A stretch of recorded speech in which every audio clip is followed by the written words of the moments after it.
Roy Orbison, only the lonely, only the banks font autant de profit. Oh boy, ça va bien. On aurait pu penser que la pandémie serait causé des maux de tête aux banques. Pas du tout. Des profits records cette année. C'est la raison pour laquelle M. Mario Lamoureux est totalement jubilatif. Il est avec nous. Bonjour, Mario. Bonjour, M. Gaillou. Oui, mais là, c'est assez inexplicable d'une certaine façon parce qu'on se serait attendu qu'il y a, avec la pandémie, qu'il y aurait eu beaucoup de reprises. Mais il faut dire qu'avec l'intervention des gouvernements, dans le fond, on a évité le pire pour les banques. Absolument. Puis en fait, c'est une belle période, parce que si on repense au contexte, là, tous les prêts qui ont été concentrés à des entreprises pendant la pandémie, ils ont été garantis par le gouvernement. Donc, on ne fera pas de pertes là. Normalement, on a des pertes sur les prêts aux particuliers. Il y a des personnes qui n'arrivent pas à payer leur hypothèque. Mais là, avec la hausse du prix des maisons, si on a des problèmes à payer notre maison, on la met tout simplement à vendre. Ben oui. On se trouve à faire des profits.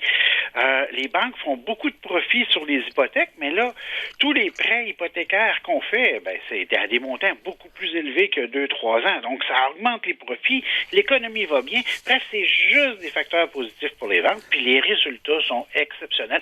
Ce qui est sorti hier, là, c'est magnifique. Oui. Bon, la Banque nationale, entre autres, c'est un bénéfice record.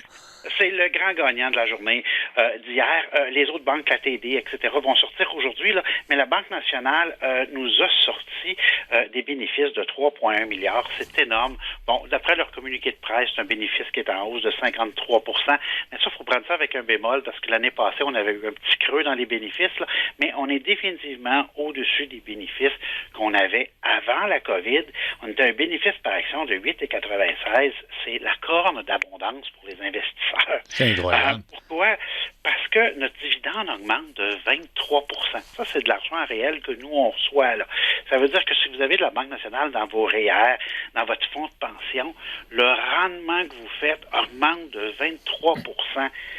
Ça nous fait du bien. Mais ça, c'est un point important là, que tu soulignes, Mario, parce que les gens se disent « Ouais, mais les banques font de l'argent. » Mais c'est parce que, oui, dans les fonds de placement, les régimes de retraite, on en bénéficie. Au moins on en bénéficie un peu.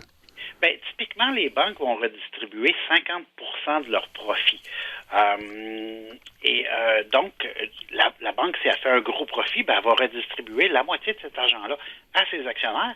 Puis ces actionnaires-là, la plupart, c'est des fonds de pension, etc. Puis c'est nous dans nos REER. Puis évidemment, on se trouve à en profiter. C'est d'ailleurs pourquoi que la raison que le prix de l'action a chuté, là, on s'attendait à une augmentation du dividende encore plus élevée que ça, parce que présentement, on distribue à peine 38 % de nos profits, là. Donc, on pourrait s'attendre dans les prochains mois ou les prochaines années que ça augmente encore un peu. D'ailleurs, le président, Laurent Figuera, s'est dit, on s'est gardé une petite gêne sur le dividende. Donc, est-ce que c'est parce que, éventuellement, parce que là, ça va bien, on a soutenu l'économie avec un endettement des gouvernements canadiens, québécois, toutes les provinces, là, mais on ne sait pas, il y a beaucoup d'entreprises aussi qui survivent actuellement, on sait pas, on connaît pas l'avenir, donc les banques sont peut-être plus prudentes, puis ils veulent se garder des réserves. Oui, mais l'économie va quand même très bien, là. Oui. Oui, ça va très bien. Malgré tout, d'ailleurs, ça va très, très bien. Oui, absolument. Donc, je pense qu'il ne faut pas avoir peur d'avoir peur, là. Je pense que l'économie va bien, les banques vont bien, les profits sont là, les dividendes sont en croissance. Moi, j'ai des actions de la Banque nationale, je conserve définitivement. Oui, bien sûr, je comprends. Mais la Royale aussi, c'est pas pire? La Royale, les bénéfices en hausse de 20 %, dividendes en hausse de 11 %, ce qui est très, très, très acceptable. Mais puis des chiffres identiques pour la Scotia. Bref, ça pousse très bien. On est très optimiste ces chiffres qui sortent aujourd'hui pour les autres banques. Donc, écoutez, c'est un super beau secteur, ça a super bien performé. Des fois, quand on investit ces marchés boursiers, les investissements les plus simples, là, souvent, c'est assez rentable. Oui, mais on y perd pas. On perd pas souvent avec une banque.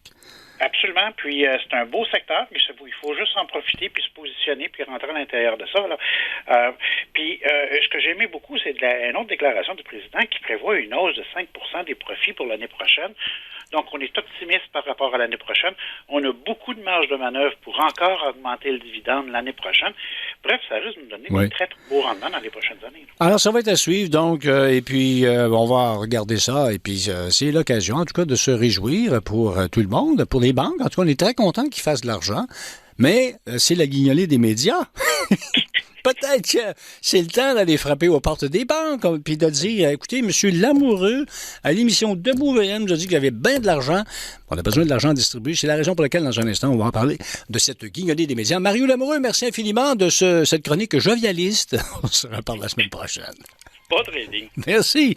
Et on parle de la guignolée des médias avec la directrice générale de la Société Saint-Vincent-de-Paul.